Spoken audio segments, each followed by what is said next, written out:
और स्टूडेंट्स कैसे हैं? आई होप अच्छे ही होंगे। पढ़ाई कैसी चल रही है? पढ़ाई भी अच्छी चल रही होगी, ठीक है ना। तो मैं आपके लिए लाइन्स एंड एंगल्स की सेकंड एक्सरसाइज की वीडियो लेकर आया हूँ। रात के 11:15 बज रहे हैं इस समय जब मैं आपकी वीडियो बना रहा हूँ। रात के 11:15 बजे बिल्कुल सन्नाटा हो रहा है, बाहर बारिश हो रही है बढ़िया वाली, ठीक है ना। पूरे शहर में लॉकडाउन लगा हुआ है और मैं आपके लिए वीडियो बना रहा हूँ। 9th class exercise 6.2 lines and angles question number first. चलिए देखते हैं। ये फिगर आपको दी गई है, ठीक है। इस फिगर में आपको दो लाइन दी गई है। ये इन दोनों लाइन को पैरेलल प्रूफ करना है। दी नहीं गई है ये parallel, show A B parallel C D. ये दोनों लाइन आपको पैरेलल प्रूफ करनी है और ये एंगल 50 दिया गया है और एक्स और वाई की वैल्यू फाइंड करनी है आपको, ठीक है। सबसे पहले एक्स और वाई की वैल्यू फाइंड करेंगे और उसके बाद देखेंगे कि A B parallel C D है या नहीं है। और अगर अभी तक आपने चैनल सब्सक्राइब नहीं किया है तो चैनल जरूर सब्सक्राइब कीजिए। हम आपके लिए बड़ी मेहनत करते हैं, तो आप वीडियो को लाइक भी किया कीजिए और उस पर अपने कमेंट भी जरूर दिया कीजिए, ठीक है। और अपने फ्रेंड्स को भी बताइएगा। चलिए स्टार्ट करते हैं क्वेश्चन। तो यहां से स्टार्ट करते हैं। सबसे पहले 50 प्लस एक्स, डायरेक्ट आप लिखेंगे 50 प्लस एक्स इक्वल 180। क्यों? Linear pair. देखिए लीनियर पेयर मैंने आपको पहले भी बताया था, एक लाइन के ऊपर जितने भी एंगल होते हैं मीन्स दो एंगल, ठीक है ना, दो एंगल उनका सम 180 होता है। That is called linear pair. एक लाइन के ऊपर दो एंगल, तो ये रही लाइन, इस लाइन के ऊपर दो एंगल है 50 और ये x। 50 plus x equal 180 linear pair. Clear? तो x कितना आ गया आपके पास? x आपके पास आ गया यहाँ पर 130। चलिए जी x 130 आ गया आपके पास, ये हो गया, ठीक है। क्लियर हो गया? लीनियर पेयर से आपके पास x आ गया। चलिए अब y देखते हैं।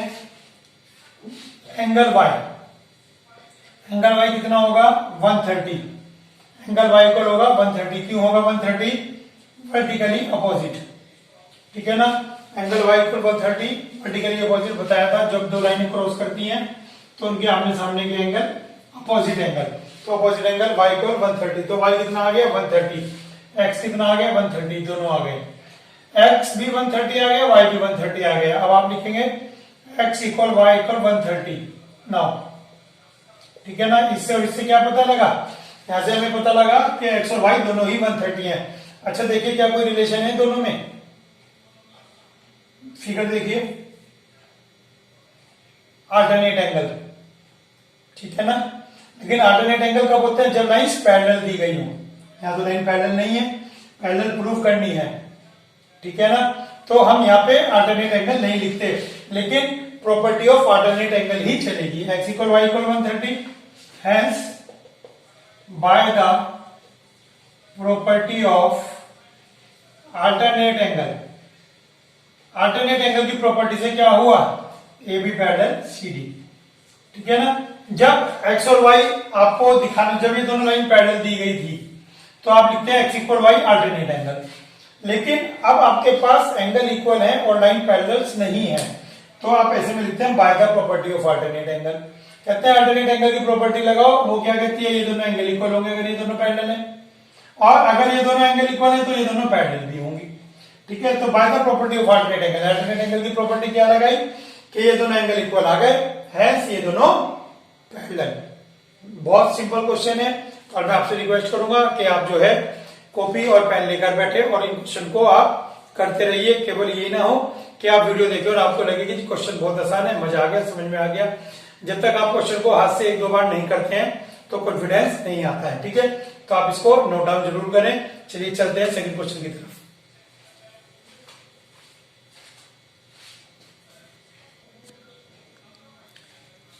चलिए स्टार्ट करते हैं क्वेश्चन नंबर सेकंड।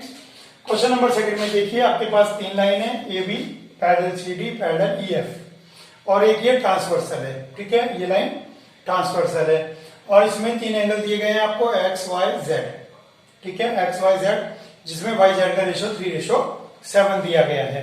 तो कहता है कि अगर ये सब कंडीशंस हैं तो आपके पास एक्स बचता है, फाइंड एक्स। तो आप एक्स बताइए। चलिए देखते हैं। सबसे पहले A B parallel C D parallel E F का क्या मीनिंग हुआ? A B parallel C D parallel E F का मीनिंग हुआ कि यहाँ पे अल्टरनेट एंगल भी लगेंगे आपके, वर्टिकली अपोजिट एंगल भी लगेंगे, कोरस्पॉन्डिंग भी, सब प्रॉपर्टीज यहाँ पर लगेगी क्योंकि सब लाइन, तीनों लाइन आपस में एक दूसरे के पैरेलल है। तो चलिए सबसे पहले वाई और जेड में रिलेशन देखते हैं कि वाई और जेड में क्या रिलेशन है। ठीक है, तो यहाँ पे मैं एक एंगल ए सपोज करूंगा। ठीक है, आप एंगल सपोज कर सकते हैं। तो यहाँ पे सबसे पहले क्या करेंगे आप, angle A equal angle Z. Angle A equal angle Z क्यों है, इनका रीजन क्या है, कोरस्पॉन्डिंग एंगल। कोरस्पॉन्डिंग एंगल देख लीजिए, ये दोनों कोरस्पॉन्डिंग एंगल है, कोरस्पॉन्डिंग एंगल। ठीक है, ये दोनों लाइन पैरेलल है, दोनों सेम डायरेक्शन में ऊपर की तरफ है, दोनों राइट साइड में ऊपर की तरफ है। तो इस तरह के एंगल क्या कहलाते हैं, कोरस्पॉन्डिंग एंगल। तो ए इक्वल क्या हो गया, जेड, ये हो गए कोरस्पॉन्डिंग। ठीक है, ए प्लस वाई कितना है, 180। ये ए प्लस वाई 180 क्यों है, ए प्लस 180 लीनियर पेयर, बिल्कुल सही जवाब। ए प्लस वाई 180 है क्योंकि ये लीनियर पेयर है, एक लाइन के ऊपर दो एंगल है, वाई एंड ए, तो दोनों क्या बनाएंगे, लीनियर पेयर। ठीक हो गया, बट ए के प्लेस पे क्या लिख देंगे आप, जेड। ठीक है ना, तो ये फर्स्ट, ये सेकेंड, तो ए के प्लेस पे क्या हो गया, Z. By first and second Z plus Y equal 180। चलिए जेड प्लस वाई 180 आ गया, इसका क्या बेनिफिट मिला मुझको, जेड प्लस वाई 180 है तो इसका मुझे बेनिफिट क्या होगा, इसका बेनिफिट ये है वाई और जेड में रिलेशन दे रखा है 3:7। ठीक है ना, वाई और जेड में कितना रिलेशन है, 3:7। ठीक है, जरा आप अपनी रिक्वायरमेंट देखिए क्या है, हमारी रिक्वायरमेंट है एक्स, और एक्स किससे निकलेगा, जेड से। क्यों, एक्स इक्वल जेड, अल्टरनेट। ठीक, तो आइए देखते हैं इसने क्या कहा है आपको, इसने कहा है कि y is to Z is equal to 3:7, but ठीक है ना, y is to Z equal 3:7 हो गया। तो इसमें आप इनको सपोज कर लेंगे, सपोज क्या कर लेंगे, लेट y। ठीक है ना, y को क्या सपोज करेंगे, y को 3t सपोज करेंगे, रेशो में होते हैं तो 3t, z को 7t। अब आप कहेंगे सर ये t कहां से आया, अब आपके दिमाग में आ रहा होगा सर ये t कहां से आया। बेटा t हमें एक वेरिएबल सपोज करना पड़ता है। ठीक है, तो ये यहाँ पर आपके पास t सपोज करना पड़ता है, कांस्टेंट, सॉरी t एक कांस्टेंट सपोज करना पड़ा है। अब आप कहेंगे सर मैं x नहीं मान सकता, y को 3x। बेटा इस क्वेश्चन में नहीं मान सकते, वैसे मान सकते हैं जनरल, क्योंकि x यहाँ पे ऑलरेडी दिया हुआ है। ठीक है सर, मैं y को 3a मान लू, बेटा a भी हम यूज कर चुके हैं, आप b मान सकते हैं। ठीक है, c मान सकते हैं, d मान सकते हैं, मेरे दिल में t आया, मैंने t मान लिया। आप x y a z इनको छोड़ के कुछ भी सपोज कर सकते हैं, y क्लियर हो गई बात। तो y equal 3t, z equal 70, तो आपके पास थर्ड, तो बाय थर्ड, थर्ड में क्या होगा 3t plus 70, 3t plus 70, 3t plus 70 equal 180, तो 10t इक्वल 180, सो t इक्वल 18। ठीक है ना, t की वैल्यू आपके पास यहाँ पे कितनी आ गई, 18, तो t 18 आ गया, तो y और z आ गए, हेंस y कितना है 3t, मीन्स 3 into 18 54। क्या मुझे z भी निकालना चाहिए, z मुझे नहीं निकालना चाहिए, क्यों, क्योंकि क्वेश्चन में है केवल फाइंड x। तो मेरा काम या तो y से हो जाएगा या z से, मैं अननेसेसरी दोनों को नहीं निकालूंगा, केवल मैं एक को निकालूंगा, y इक्वल 54। तो y इक्वल 54 आ गया, और x प्लस वाई कितना होगा 180 डिग्री। इनको क्या कहते हैं, को इंटीरियर एंगल, को इंटीरियर एंगल। देखिए जो इस तरह से अंदर की तरफ एंगल होते हैं इनको कहते हैं को इंटीरियर एंगल। ठीक है ना, दोनों अंदर की साइड के एंगल, तो इनको कहेंगे को इंटीरियर एंगल। अगर मैं z फाइंड आउट कर लेता पहले, तो x इक्वल जेड अल्टरनेट से निकाल लेता। ठीक है ना, तो मेरे पास x plus Y equal 180, y कितना है 54, x plus 54 equal 180, so x equal 180 minus 54। ठीक है, तो कितना आ गया 126 डिग्री, तो x की वैल्यू 126 डिग्री आ गई।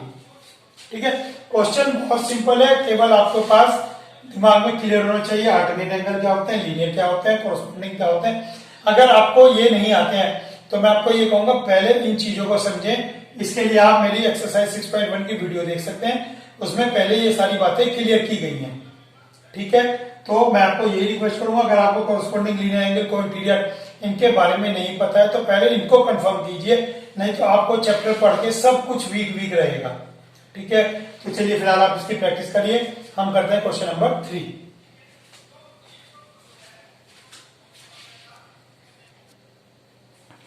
चलिए क्वेश्चन नंबर 3 देखते हैं। क्वेश्चन नंबर 3 में कहता है if A B parallel C D. चलिए ठीक है, ये एफ परपेंडिकुलर सी डी, ये परपेंडिकुलर का साइन है, ये साइन परपेंडिकुलर का होता है, perpendicular E F perpendicular C D, ये दोनों पैरेलल हैं और ये परपेंडिकुलर है इसके। G E D 126, G E D ये whole angle 126। Find A G E, find A G E, ये एंगल फाइंड करना है आपको ए जी ई। इसको मैं लेट एक्स सपोज कर लेता हूं, एक्स फाइंड आउट करना है। जी E F, G E F, G E F ये फाइंड आउट करना है, लेट इसको मैं वाई सपोज कर लेता हूं। F G E, F G ई और ये एंगल इसको मैं लेट जेड सपोज कर लेता हूं। ठीक है, तो एक्स वाई जेड आपको इस फिगर में फाइंड आउट करने हैं। आप भी पेपर में इनको सपोज कर सकते हैं, इजी पड़ता है। चलिए कोशिश करते हैं। तो सबसे पहले हमारे पास हम कंसंट्रेट करेंगे एंगल एक्स। एंगल एक्स मुझे डायरेक्ट दिख रहा है फाइंड आउट करने के लिए। आइए एंगल एक्स फाइंड आउट करते हैं डायरेक्ट। चलिए सॉल्यूशन, तो angle A G E equal angle G E D alternate angle. चलिए देखते हैं क्या बता रहा हूं मैं, समझते हैं। ए जी ई, ए जी ई, ए जी ई, देखिए ए जी ई ये वाला angle A G X, A G E clear, equal to G E D, equal to G E D. Alternate angle बन रहा है, देख लीजिए ये और ये जेड बन रहा है, ये देखिए जेड बन रहा है, ये वाला एंगल इस पूरे एंगल के, ये भी जेड है। अगर ये दोनों लाइन पैरेलल है तो जेड बोला जाएगा, और अगर ये दोनों लाइन पैरेलल नहीं है तो जेड नहीं बोल सकते। ठीक है ना, जब भी कोई जेड बनता है तो अल्टरनेट एंगल ये भी जेड है, ये भी जेड है। क्लियर हो गया, तो दोनों तरह से आपका जेड बनता है। तो ये दोनों एंगल क्या कर लेते हैं, अल्टरनेट। तो x इक्वल 126, तो angle A G E equal 126। और जब आपको कोई आंसर शो करना होता है आप उसको ब्रैकेट कर दीजिए, जिससे टीचर को पता लग जाए ये आपका एक आंसर आ चुका है। क्लियर हो गया, कोई टेंशन नहीं है इसमें, ये आपको क्लियर हो गया। ठीक, दीवार पर जोड़ दीजिए, वीडियो को बैक करके देखिए। ठीक है, अगर आपको अभी प्रॉब्लम आ रही है वीडियो को थोड़ा बैक करके देखिए, आपको एकदम क्लियर हो जाएगा। जी E F, G E F, अब आइए जी ई एफ। तो जी ई एफ कैसे निकालेंगे आप, जी ई एफ के बजाय पहले मैं एफ जी ई निकालूंगा, एफ जी ई क्यों निकालूंगा, देखिए जरा, एक्स प्लस जेड इक्वल 180। ठीक है ना, x plus Z equal 180 linear pair. x कितना आ गया आपके पास 126, ठीक, z, तो z इक्वल आ गया आपके पास 180 माइनस 126, 54 डिग्री। ठीक है, समझिए x प्लस जेड लाइन है, सिंपल 180, कोई टेंशन नहीं। x प्लस x आपके पास था ही, तो z आ गया, z मीनिंग एफ जी ई। चलिए सर, ये भी निमट गया, हो गया ये भी क्लियर। अब बचता है आपके पास y। चलिए अब y पे ले लेते हैं कि हम क्या कर सकते हैं। y हम करेंगे एंगल जेड ई डी से। आइए एंगल जेड ई डी, चलिए देखते हैं G G E D, angle G E D कितना है 126। ठीक है ना, जी ई डी 126 है, लेकिन जी ई डी ब्रेक हो सकता है। देखिए G E F plus F E D, देखिए जी ई डी को ब्रेक कर सकता हूं, जी एफ को, जी ई डी को, दिस प्लस दिस। देखिए ये होल एंगल है, ये होल एंगल, होल एंगल, ये छोटा प्लस ये पूरा, देख लीजिए ये पूरा angle, this plus this, G E F, G E F plus F E D,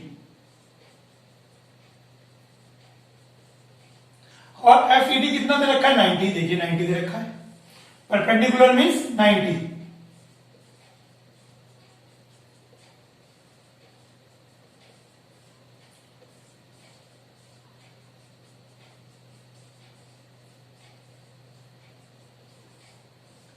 लीजिए ये 36 आ गया आपके पास, बिल्कुल सिंपल।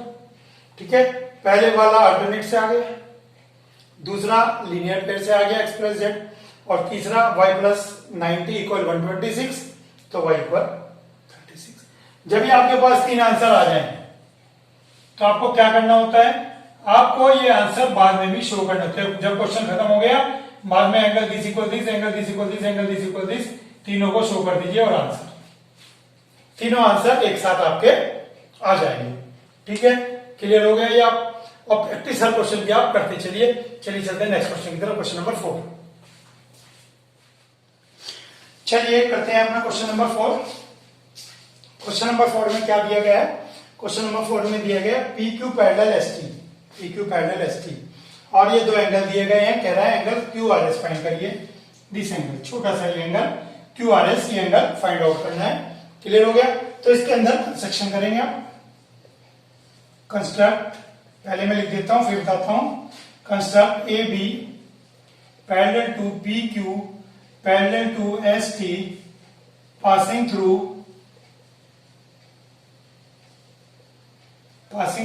आर।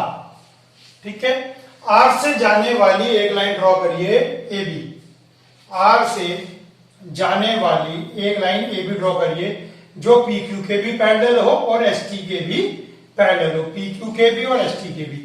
लीजिए आर से जाने वाली लाइन ए बी, ठीक है, आर से जाने वाली लाइन ए बी जो इन दोनों के पैरेलल हो, तो बिल्कुल सही।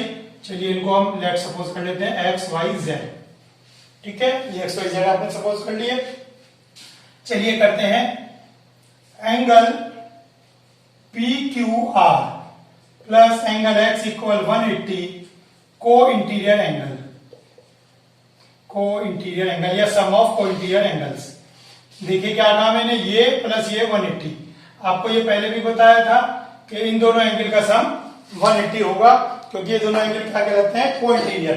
ठीक हो गया, इन दोनों एंगल को क्या कहेंगे, को इंटीरियर एंगल। चलिए तो ये आपके पास को इंटीरियर होगा, ये 110 है आपके पास P Q R plus x equal 180, so x equal 70। ठीक है, एक्स 70 आ गया आपके पास, कोई प्रॉब्लम नहीं है। इसी तरह से आप जेड निकालेंगे, आइए जेड निकालते हैं। Angle T S R, angle T S R plus angle Z equal 180 degree, reason वही रहेगा। टी एस आर की वैल्यू कितनी है, यहाँ पर टी एस आर है आपके पास 130 plus angle Z equal 180 degree. ठीक है, तो 130 plus Z equal 180, so Z equal कितना आ गया, 180 माइनस 130, 180 माइनस 30 50। ठीक, देखिए 130 ये है और ये कितना आ गया 50, क्योंकि इन दोनों का सम 180 होगा को इंटीरियर। ठीक हो गया ना, तो जेड इक्वल 50। क्लियर, अब आपके पास एक्स वाई जेड, एक्स कितना है आपके पास 70, तो X plus Y plus Z equal 180। क्यों, क्या रीजन बताया था X plus Y plus Z 180, straight line, A R B is a straight line. ठीक है ना, जब स्ट्रेट लाइन होती है, लीनियर पेयर में दो एंगल लेते हैं और अगर दो से ज्यादा हो तो हम क्या कर देते हैं, स्ट्रेट लाइन। चलिए X is 70, Z is 50, so Y is 180 minus 120 is equal to 60। ठीक, तो वाई पूछ रहा था आपसे, तो आपका जो वाई एंगल है ये 160 आ गया। बिल्कुल आसान क्वेश्चन है, दो बार को इंटीरियर की प्रॉपर्टी लगी है, this plus this 180, this plus this 180, ये आ गया, ये आ गया, तीनों का सम 180 लेना था, that's all. Is it clear? चलिए चलते हैं नेक्स्ट क्वेश्चन की तरफ।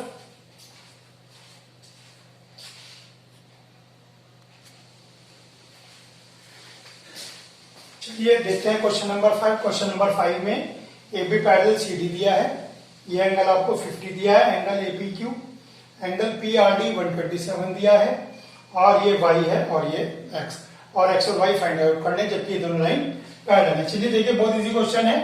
तो सबसे पहले angle A P Q, angle A P Q equal angle x, equal 50 degree, direct एक ही लाइन में होंगे, अल्टरनेट। देखिए जेड बन रहा है ए पी क्यू डी या R, A P Q R, ये जेड बन रहा है, ये 50 है, ये एक्स है, तो एक्स इक्वल 50, ठीक हो गया ना। एक्स इक्वल 50 क्यों? अल्टरनेट एंगल, जितने भी जेड होते हैं वो क्या होते हैं? Alternate angle. X find out हो गया।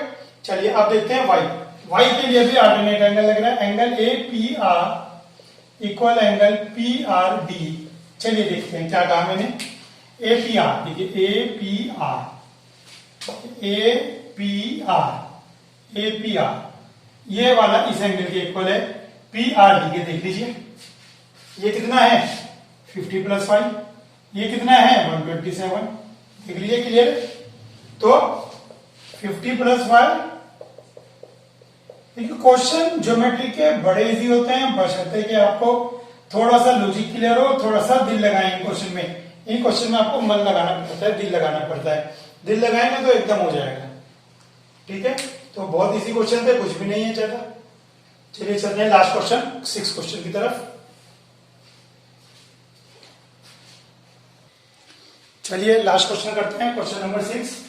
क्वेश्चन नंबर 6 में क्या है, आपके पास 2 मिरर हैं, ठीक है ना। यहां से एक रे गई, इस मिरर से टकरा के यहां पर आई, इस मिरर से रिफ्लेक्ट होकर यहां गई, ठीक। कहता है एक बार रे ये रिफ्लेक्ट हुई और एक बार ये रिफ्लेक्ट हुई, ठीक है। तो 2 बार मिरर से, 2 अलग अलग मिरर से रे रिफ्लेक्ट हुई है। तो कहता है जो पहली रे है और जो लास्ट की रे है ये दोनों पैरेलल होंगी, ये प्रूफ करना है। तो इसके अंदर आपको लगेगा लॉज ऑफ रिफ्लेक्शन, और उसके लिए आप क्या करें, साइड में क्वेश्चन में मेंशन कर दें लॉज ऑफ रिफ्लेक्शन। तो उसके बाद, क्योंकि वो 2 बार यूज होगा क्वेश्चन में, तो सबसे पहले हम बात करते हैं लॉज ऑफ रिफ्लेक्शन की। जब आप प्रूफ करेंगे तो वो आप फेयर में दिखाएंगे। ये फिगर तो आप क्वेश्चन की बनाएंगे ही, इसके अलावा यहाँ पर आप आई इक्वल आर लिखेंगे, ये मिरर बनाएंगे, ये रे बनाएंगे, ठीक। आई इक्वल आर लिखेंगे और लिखेंगे लॉज ऑफ रिफ्लेक्शन, ठीक है। साइंस का पार्ट है ये, laws of reflection, angle of incidence equal angle of reflection, I equal R होता है लॉज ऑफ रिफ्लेक्शन से। क्लियर हो गया। तो इसका हम यूज करेंगे, आइए देखते हैं। तो 2 नॉर्मल ड्रॉ करेंगे, जो ये नॉर्मल ड्रॉ करेंगे आप,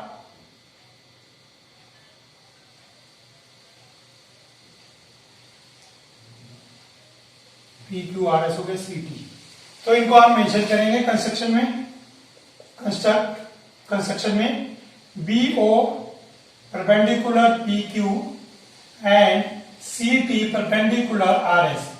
B O perpendicular to P Q, ठीक है, and C T perpendicular R S, ठीक है। सी टी ले लिया आपने परपेंडिकुलर। क्लियर हो गया कंस्ट्रक्शन। अब आइए इनके एंगल के आप नाम देंगे यहां पर ए बी सी टी, ठीक। एंगल ए इक्वल बी, अब आप लिख देंगे angle A equal B laws of reflection,